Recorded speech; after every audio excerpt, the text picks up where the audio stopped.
Hey everybody, we're going to talk about another cocktail this week, and unlike last week where we had the Vesper, a Cold War inspired cocktail, this week it has nothing to do with the Cold War. In fact, the only reason we're talking about the Manhattan today is because it happens to be my favorite cocktail. So let's get right into it.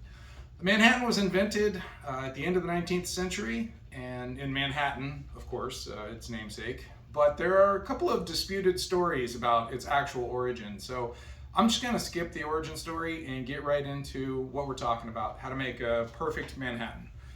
Now, some people might say that the whiskey is the most important part of a Manhattan, and I think that that is utter nonsense. That if you have really good whiskey, then you want to drink that on the rocks, you want to drink that neat, just drink your whiskey.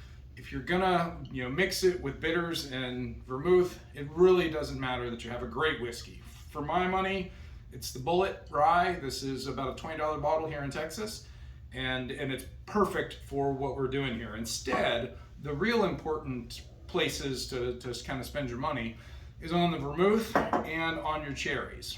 First, let's talk about the vermouth. Right now, I have two here that are my favorites. The first one is the Carpano, and this is about $40 for this bottle. I believe this is a full liter.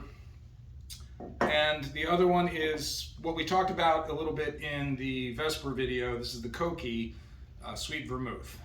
This runs about $25 a bottle, so it's a little less expensive. It's probably a better bang for your buck, but if you ultimately want the best experience, then I highly recommend the Carpano. And I mentioned the other place to splurge is the maraschino cherries. These are Luxardo cherries, and for my money, these are absolutely the best. They completely change the nature of the cocktail compared to the big, candied cherries that you get when you go to the supermarket. So let's go ahead and get into making it. Like so many drinks around here, we're just going to go with a basic 3-to-1 ratio, giving us 3 ounces of whiskey and 1 ounce of vermouth. Now we'll hit it with a couple of dashes of bitters. Now, in the last video, we had Ian Fleming telling us to shake our cocktail, and we're not going to do that this week because when it's a brown liquor like this, I prefer to keep it clean and neat. So if we just go ahead and add our ice and stir, see, if you shake it, you end up with a real muddy disaster.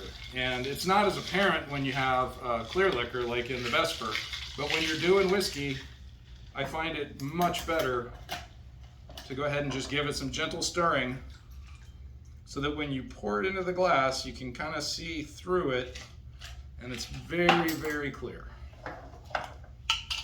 Top it off with one of these amazing cherries. Maybe get a little cherry juice in there. And you have the perfect Manhattan. It's nice and clear. Cheers.